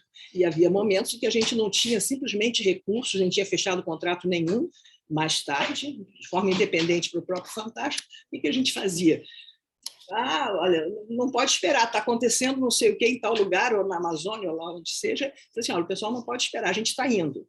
Aí eu deixava um bilhete assim, fui, e não tinha nenhuma segurança de que aquilo seria pago, né? Que aquela produção seria paga ou que a gente iria fechar algum contrato de produção independente. Posteriormente, sim, nós conseguimos fazer expedições por 21 anos no ar, e foi uma forma de produzir esse acervo que eu falei anteriormente, e bravo pelo seu trabalho tão engajado, Pronzato. Queria ouvir do Nachibin agora, como é que se dá? A resposta é essa mesma pergunta, como é que você consegue? Você fecha antes de contrato? Como é que é? Em geral, sim, Paula. A pergunta é ótima. Nós, produtores independentes, em geral, vivemos numa gangorra orçamentária, né? Às vezes a gente tem um cenário um pouquinho mais farto, às vezes um cenário muito árido. Em geral, as séries rendem mais. Eu já fiz algumas séries de documentários. Então, a série, claro, é um projeto, em geral, mais encorpado, então tem uma margem de ganho e de perda também maior, né? Porque Exato. Se a gente não administrar bem o orçamento, uma vez acertado o orçamento de um projeto, pelo menos do meu ponto de vista, ponto final, né? Ponto final. Olha, a série vai custar tanto, e aí nós, produtores independentes, temos que administrar esse orçamento, administrar o tempo. e vamos lidando com o que temos. Por exemplo, em 2019, eu queria muito fazer um documentário na Mongólia, em Ulaanbaatar, capital da Mongólia. Eu sou amigo de um professor na Inglaterra, uma história meio longa, mas vou resumir, um professor na Inglaterra que é casado com uma mulher da Mongólia. E aí ele me falou o seguinte: você sabia que Ulaanbaatar, no inverno, é uma cidade, é o apocalipse, assim, se torna apocalipse, porque é uma cidade muito fria, 35, 40 graus negativos, a grande maioria da população não tem gás encanado, não tem energia elétrica, então as pessoas queimam o que tem para sobreviver. E aí a cidade de Ulaanbaatar fica dentro de um vale, e aí aquele vale se torna, a cidade fica debaixo de uma fumaça de poluição absurda, claro, muito prejudicial à saúde. E aí eu vendi esse projeto, foi um projeto de baixíssimo orçamento, e fiquei num Airbnb lá de $7 por noite, num apartamentinho lá, dividindo com uma família da Mongólia, um apartamento cuja calefação não funcionava. Então, são percalços que a gente tem que enfrentar, né? Eu dormia com um casaco, cachecol, enfim, porque era muito frio. A gente vai lidando com a situação, né? Muito interessante seu depoimento. Olha só, vamos continuar com as perguntas. Aqui, pergunta de Valéria Burke. Aí, no caso, para o Pronsato. Pronsato, olha só, a Valéria pergunta: esse filme sobre a Braskem está disponível em algum meio na internet? Assim, pergunta, ping-pong rapidinho. Fala, Pronsato. Não estamos ouvindo você.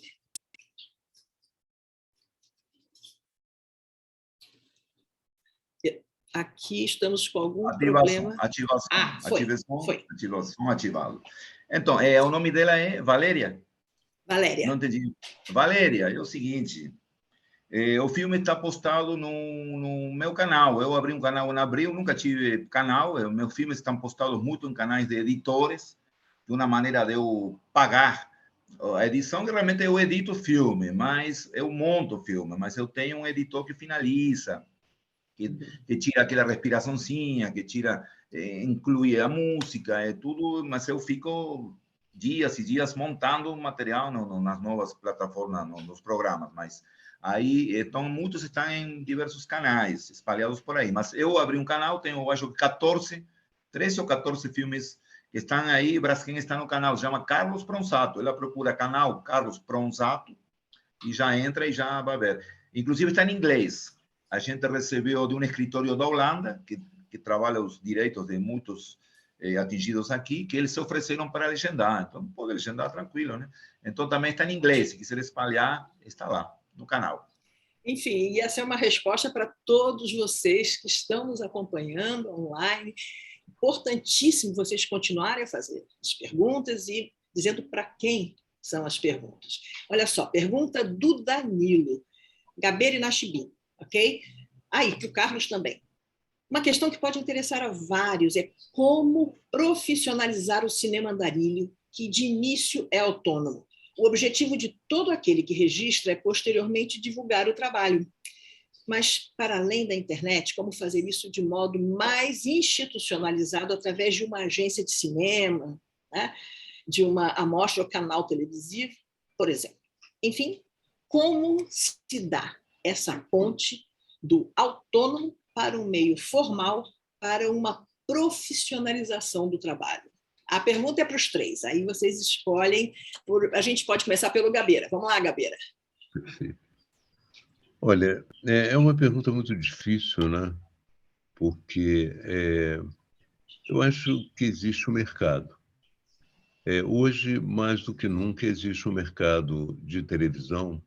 Eu conheço alguns fotógrafos e também cinegrafistas, andarilhos, só que eles não andam pelo espaço urbano, eles andam pelo interior, eles fazem animais, bichos e mata, comunidades indígenas. Então, quando você tem uma boa qualidade, é possível sobreviver como freelancer. Você tem um bom material, você oferece. Eu conheci um fotógrafo que, de vez em quando, ele trabalhava simultaneamente. Tinha um bom material, ele oferecia a National Geographic oferecia o próprio Fantástico em certos momentos, e trabalhava assim, como freelancer, que era a maneira dele sobreviver. Não é? Eu acredito que a pessoa tendo um canal, como é o caso do Bronzato, eu não sei se o Nashbin tem um canal também, mas a pessoa tendo... Não, tem um canal? tenho, mas é ainda muito desorganizado, Gabeira. Está aqui no meu dever de casa. Mas assim que o canal deslanchar, que você quiser realmente investir nele, eu acho que a profissionalização pode se dar também pela internet. Né? Existe um caminho. Determinados canais, à medida que eles crescem, não precisa crescer de uma maneira assustadora, mas que eles crescem de uma forma sustentável e que tem uma audiência de qualidade, eles podem interessar algum tipo de anunciante. Né? Aí o cineasta, o dono do canal, tem que avaliar se compensa ou não trabalhar com um anunciante no seu canal. Mas existe essa possibilidade também. E existe o que nós já sabemos que é o mais comum, e tem se tão falado hoje, que é o crowdfunding, né? A possibilidade de você financiar o seu trabalho através dos próprios espectadores do seu canal. Então, tudo isso é o caminho que eu acho que hoje, do ponto de vista de televisões, existe uma gama interessante internacional de televisão, algumas já se instalando no Brasil, né? Já se colocando no Brasil, já presentes no Brasil. Então, algum tipo de trabalho eu acredito que possa ser colocado aí.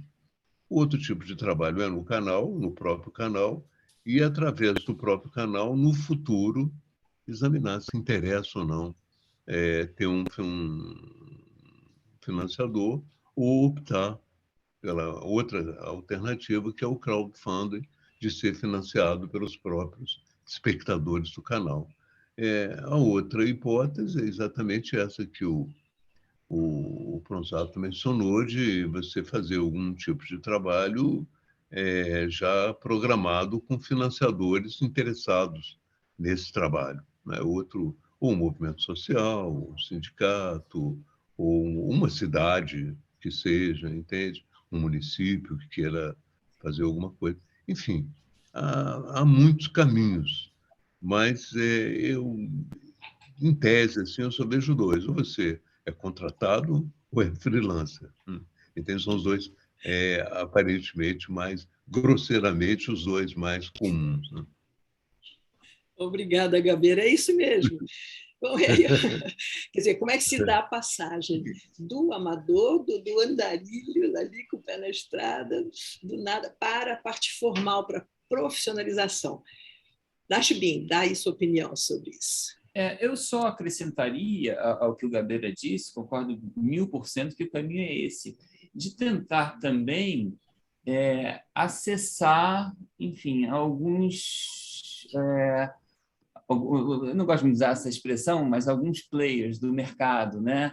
Enfim, além de colocar o seu material no próprio canal, nas mídias sociais, também tentar contactar as emissoras de televisão, tentar contactar o universo das produtoras, mandando ali a gente chama de reel, né? R-E-E-L. O reel é o suprassumo ali da apresentação do trabalho daquela pessoa, com 3 minutos, 3 minutos e meio, né, para ver se desperta o interesse da produtora tal, da emissora de televisão tal, ou de outra mídia qualquer.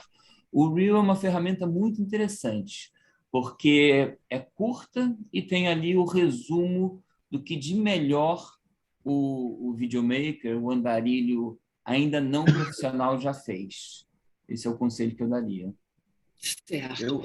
Eu gostaria de só acrescentar uma questão, uma advertência, mas indicar um certo empecilho que pode acontecer para aquelas pessoas que estão com um material novo e colocam rapidamente no seu canal, em algum canal, é que muitas emissoras, ou festivais mesmo, ou mostras, que têm recursos, que adquirem seus materiais, né?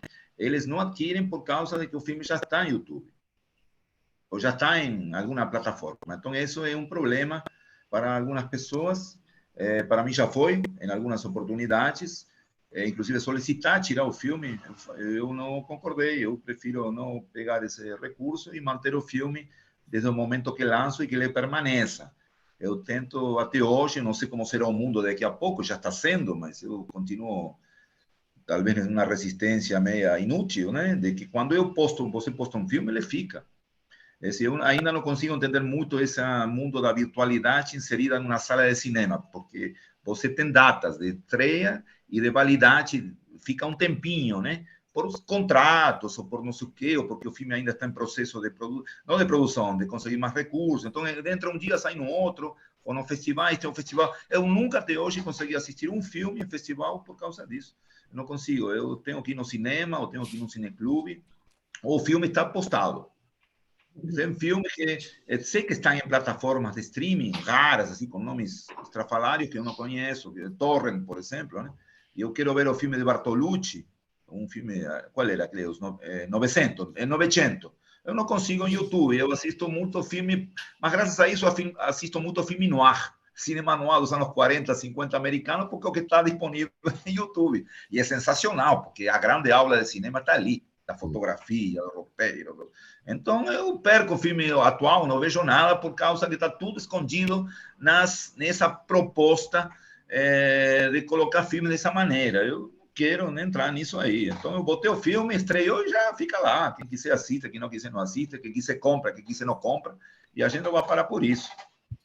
É só isso. Para as pessoas... Eu queria colocar isso porque, de pronto, as pessoas colocam uma grande produtora com apoio, inclusive, do Estado, da Prefeitura, não compra nem pega porque já está no YouTube. Então, é bom que as pessoas saberem disso.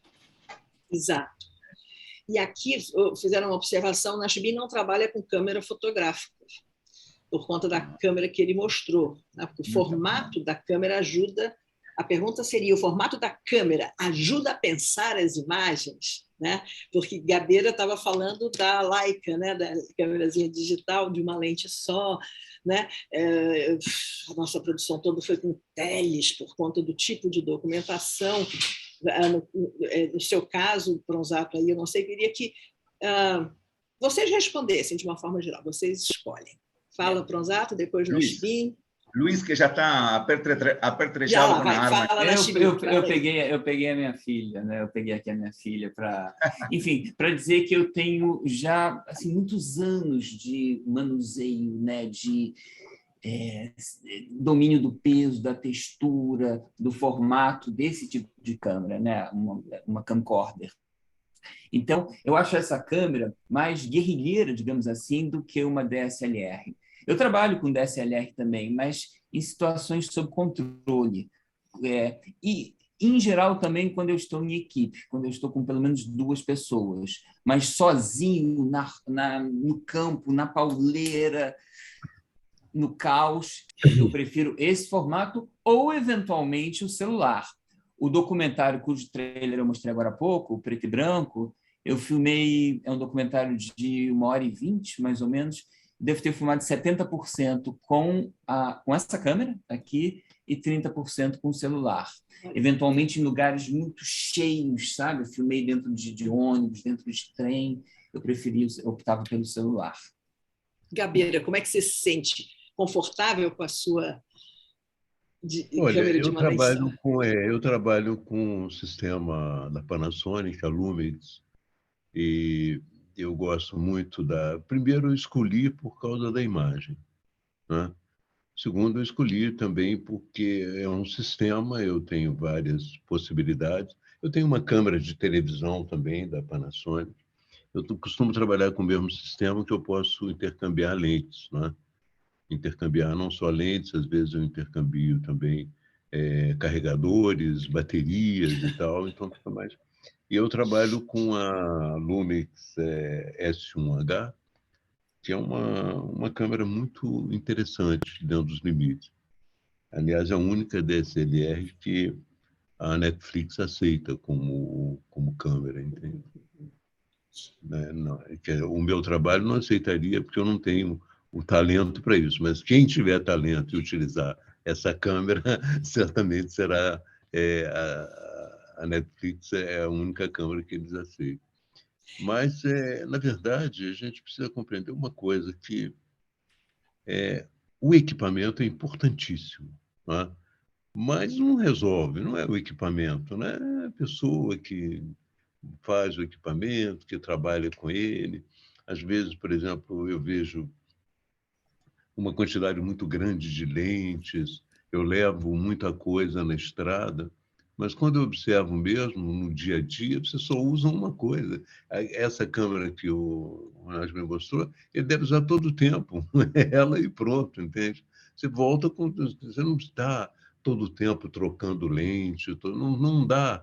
Não é um trabalho de ficção, é um trabalho que, se você for trocar a lente e for buscar o equipamento adequado, o acontecimento já passou.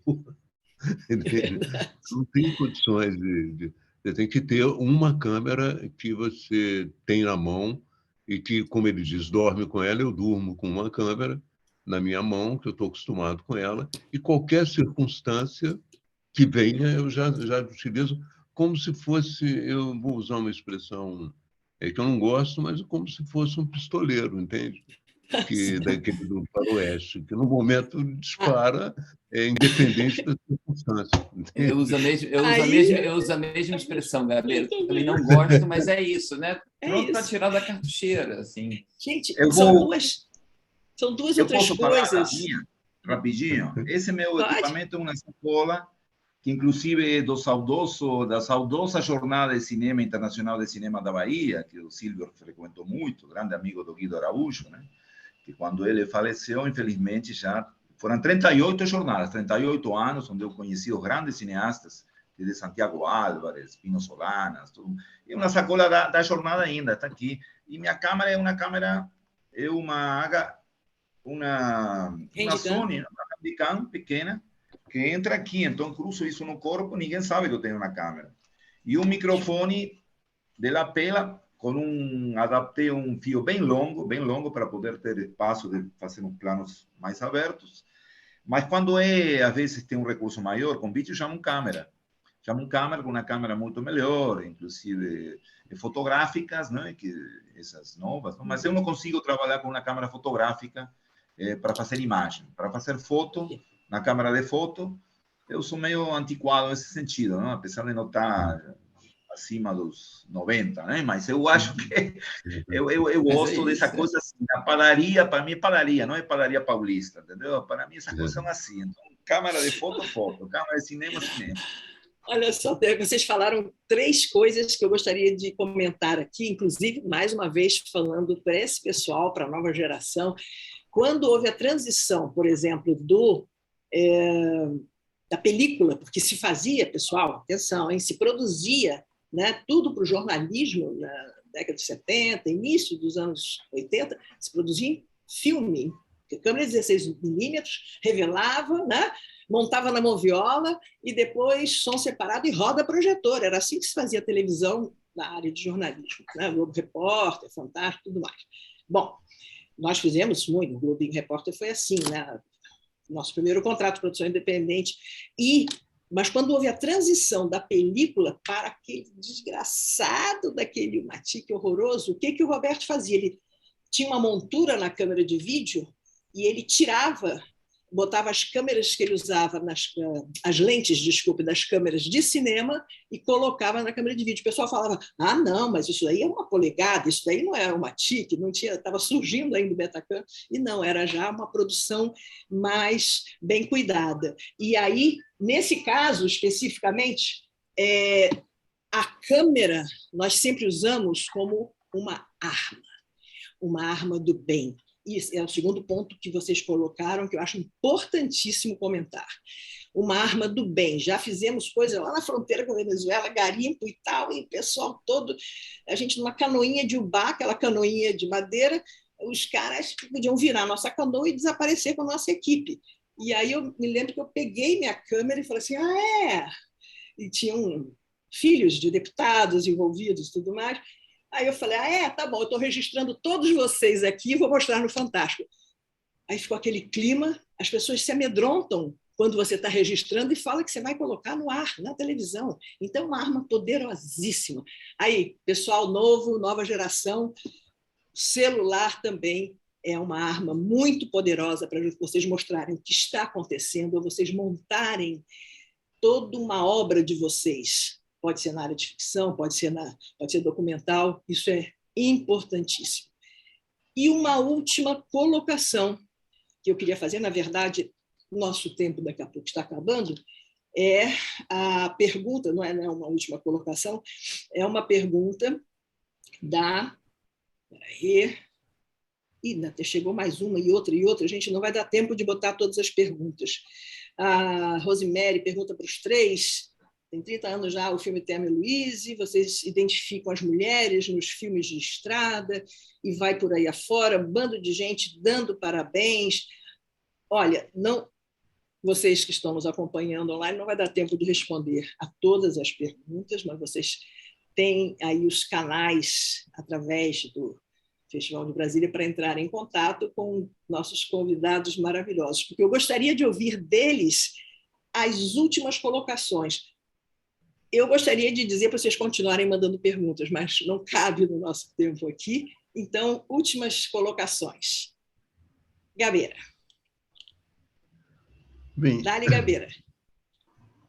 Olha, eu acho que, como já foi colocado aqui, todos nós temos algumas expectativas, né?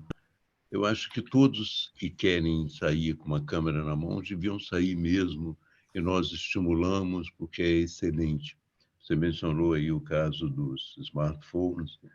Alguns já começam a pensar mais seriamente até nessa atividade, e a última função do iPhone 13, por exemplo, se você observar, ele já te permite mudar o foco, né? Você já passa do foco de um ponto para outro, ele considera isso uma função cinematográfica, né?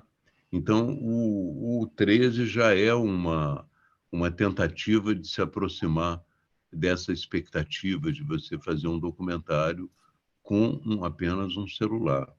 Mas, como eu tinha dito antes, a gente precisa, apesar desses instrumentos serem importantes, a gente precisa pensar no progresso. Não basta, acho eu, você ter apenas uma ideia na mão, não basta apenas você ter um bom trabalho, não basta ser uma posição política iluminada por trás, se você não se desenvolve tecnicamente. Se as imagens não são de grande qualidade, se o áudio não é de grande qualidade. Eu passei por perrengues de áudio e consegui resolver alguns, por exemplo, no filme sobre no documentário sobre os andarilhos. Isso, eu ia te perguntar sobre os andarilhos. Isso. Eu tinha que entrevistá-los todos na beira da estrada, com os caminhões passando. Então, como resolver esse problema? A gente conseguiu resolver, recebemos até elogios de gente que trabalhou com os andarilhos e tinha esse problema. Você tem dois problemas. Primeiro, que alguns já não dizem coisa com coisa, mas não tem problema, você grava. Mas os que dizem coisa com coisa e que são interessantíssimos, é importante que tenha nitidez com os caminhões passando. Você tem que neutralizar um pouco o som da estrada. Então, o avanço na qualidade da imagem, o avanço na qualidade do áudio, o avanço na qualidade do próprio conteúdo e o avanço na qualidade da edição são essenciais. Independente até de você encontrar ou não um nicho no mercado. Eu digo que é para o bem da sua mensagem. Quanto mais bem trabalhado for o material, mais alcance tem a sua mensagem. Então, a gente deve partir da ideia de uma câmera na mão, mas estudar todas as possibilidades de melhorar essa qualidade para obter assim, um máximo de resultado. Eu agradeço muito a atenção e esse debate muito simpático com os amigos. Gostei muito de conhecer os outros participantes da mesa e estou à disposição em outra oportunidade para voltarmos ao tema com outras ideias. Obrigada, Gabeira. Antes de passar para as palavras finais do Nachibin e do Pronzato, é importante aqui uma colocação. É o seguinte, para vocês concorrerem, né, ao catálogo impresso, do 54º Festival de Brasília, do cinema brasileiro, respondam às perguntas de satisfação que nós enviaremos no final aqui dessa conversa.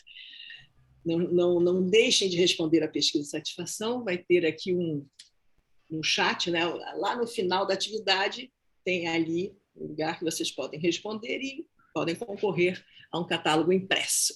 Cinema Andarilho, gente. Eu quero o catálogo, quero concorrer. Eu também quero.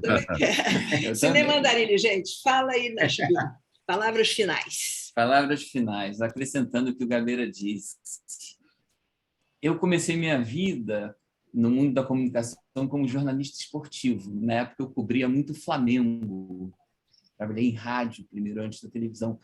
E depois de cada treino do Flamengo, eu ficava ali maravilhado observando um tal de Zico treinando cobrança de falta 10 vezes, 20 vezes, 40 vezes, 50 vezes. Eventualmente eu faço uma cobertura esportiva aqui e ali, não vejo jogadores praticando tanto quanto. Pode ser que eu esteja enganado, mas eu ficava maravilhado com o Zico, com a disciplina dele na repetição do movimento. Então, para quem quer se profissionalizar, treine, pratique, repita os movimentos, repita o movimento panorâmico 40 vezes. Mas eu estou falando sério, não estou exagerando em casa. Eu repito o movimento de tilt, né, o movimento vertical para baixo, o tilt down, várias vezes. Pratique no churrasco do amigo. Eu, como me interessava muito, me interesso ainda, mas no início o meu foco era esporte, eu ia para Fla-Flu juvenil no Campo da Gávea do Flamengo para treinar como é que eu consigo fechar na bola, acompanhar, abrindo o deslocamento do jogador. Então, pratiquem com a câmera na mão. Eu acho que o Gabeira falou no início também da nossa conversa sobre o tripé. Eu também tenho sempre um tripé, ou na mochila, ou no quartinho de hotel, ou na barraca, porque de vez em quando a excelência na fotografia a gente só vai conseguir com o suporte do tripé. Então, câmera na mão, romantismo, tudo muito bonito, mas o tripé é uma ferramenta imprescindível. Pratiquem, para depois poderem gerar originalidade no conteúdo. Claro, aí já é um degrau um pouquinho mais acima, mas é parte do processo, gerar originalidade no conteúdo e originalidade no olhar. E muito obrigado, adorei o debate, estou adorando conhecer o Gabeira, o Cronzato, muito obrigado. Você eu já conhecia, Paula, de conversas pelo WhatsApp, mas também estou adorando ouvir você. Muito obrigado mesmo pelo convite, pela oportunidade. Obrigada. Cronzato, vamos lá. Encerrando aí as considerações sobre o cinema andarilho. Isso, eu adorei. Eu sou fã do fato dos andarilhos, das pessoas que andam nas estradas, como falou Gabeira aí, aquele pessoal fala coisa com coisa, a gente também fala coisa com coisa, dependendo de quem escute, né? É tudo uma relação relativa, né? Aquele exercício antropológico, né? De tudo é possível dependendo do emissor e do receptor. Mas coisa com coisa adorei, viu? Dá um bom filme, dá um bom título. E na questão que Gabeira falou sobre a questão do equipamento, eu estou muito de acordo, não? Eu não sou muito bom dessas questões técnicas, eu procuro me informar, mas tem uma questão que uma vez uma pessoa me falou assim, olha, se existisse uma caneta de ouro, e essa caneta de ouro, você escreveria um prêmio Nobel de literatura por uma caneta de ouro, mas não é assim. Também a câmera de ouro não vai fazer que você ganhe o Festival de Brasília, aí, né? Por exemplo, né? Então, eu acho que tem determinadas questões. Agora, a gente sabe o que é perder material por causa de um som mal captado, por causa de uma imagem, por causa de um cartão hoje, que não responde na hora de você chegar no programa. Quantas coisas se perdem assim, que não reconhece, dependendo do cartão. Então, há muitas questões que na época que você falava, Paula, eu peguei essa época já no finalzinho, eu deveria ter pego no início, só que nos anos 80, como eu falei, eu não me dediquei um pouquinho no final dos 70, meu pai era dramaturgo, era roteirista de cinema, músico de cinema, então acompanhava ele antes, nas moviolas, ele colocar música, cronometrando com o montador, entendeu? E isso foi importante. Mas eu só fiz 1 ou 2 trabalhos em celuloide, né? Em 16 milímetros, 2 ficções curtas. Depois de tudo, já na era digital. Então, não, eu só queria colocar essas questões. E outra questão que o Luiz falou da prática, eu acho fundamental. Só que hoje o churrasquinho, com esse governo aí, o desgoverno, está difícil, né? Então, talvez não seja no churrasquinho, né? São outro tipo de encontro. O churrasquinho vai estar difícil, mas eu não sei se estou falando a mais, não sei se o Estado produz. O Festival de Brasília é um ícone, então você pode falar o que quiser, né? Tá bom. Mas é o seguinte, sobre a nossa função de cineastas, documentaristas, antes que tudo, eu estava falando outro dia, eu ainda me considero um militante, entendeu? Mas eu acredito que a formação, autoformação ou formação em espaços específicos, como a Escola Darcy Ribeiro, de um absurdo no Rio de Janeiro ter sido fechada, uma luta que eu participei também, ajudei, colaborei, vi todo mundo, é um absurdo, não fechar uma escola dessas, de grandes nomes como Rui Guerra e não sei o que, estão todos lá, absurdo neste governo, este espaço de tempo tenebroso que a gente está passando, não? Mas em breve teremos a luz no final desse túnel, poderemos voltar novamente a espaços de formação, que é fundamental, mas hoje a formação é muito individual. Você falou do celular, você falou de questões importantes, Nakvin falou aí do tripé, eu também não tenho preconceito com tripé é fundamental, com a pintura de Cavaletti, não sei se fala Cavaletti, né? A pintura pode ser pintura de, sei lá, de Byron, assim, e pintura de um clássico, Van Eyck, holandês, não tem problema. É decir, eu acho que o controle do enquadramento eu acho fundamental. Claro que tem a câmera nervosa hoje, Marighella mesmo, uma câmera, como o nome dele é Egido, né? O câmera de Wagner Moura, ou 2, né? É uma câmera sensacional, e todo mundo tentando imitar isso e não sai isso. Você encontra uma câmera dessas a cada 1000 tentativas de fazer a câmera mexida. A câmera mexida hoje já não é hoje, há décadas. É uma tentativa de se contemporaneizar teu cinema, e não é assim. Eu acho que o tripé também é fundamental, o enquadramento. Eu falei hoje, cinema noir, assistam, tem toda a escola de cinema aí. Tem Orson Welles, tem todo esse pessoal que também não é tanto cinema noir, é um pouquinho antes, mas todo aquele processo é fundamental, a iluminação, a atuação. Claro que é um cinema americano, é a nossa colonização mental, mas também você encontra coisas importantes no cinema europeu, que falar aqui, no cinema nosso latino-americano, os grandes nomes dos documentaristas latino-americanos, inclusive o francês Chris Marker, que é nosso papa, nosso pai, não? Que Silvio Tendler me apresentou a ele. Imagina, eu não conhecia Chris Marker, foi Silvio Tendler que ele me falou disso aí naquela época. Então eu queria finalizar, como sempre termino meus debates, posso ler mais um poeminha? Que eu faço cinema para poder ler poemas. Essa que é a minha função. Manda ver. Eu quero ler poema. Então, como ninguém me chama para ler poema, me chama para o cinema, eu aproveito e enfio um poema. Tem uns minutinhos finais. Vai lá, manda ver. O sangue operário. E não, eu queria agradecer antes a Gabeira, a Luiz, a você, Paula, a Ana, a Bruno, que está aí escrevendo umas coisas fantásticas, está acompanhando tudo, a Micaela, a Silvio, eu acho fundamental, e ao público que nos acompanhou e aquele que não nos acompanhou, mas também soube, e vai assistir depois, porque hoje está tudo gravado. Isso mesmo. Você fala uma palavra aqui, já o celular te manda tudo. Seu poema, para os minutinhos finais nossos, vai. Manda o sangue operário. O sangue operário. Eu escrevi fazendo o filme da 1917, a greve geral, está no meu canal, primeira greve do Brasil. O sangue operário escorreu pelo meio-fio, alagou as ruas do bairro, penetrou nas casas, manchou as paredes, alcançou os tetos e as árvores. Um único aviso do empresário, uma única ordem do Estado, um único disparo da polícia e a fábrica retomou a sua rotina. A greve terminou, mas o sangue operário continua ali, acusando. Muito bom, muito obrigada, Pronzato.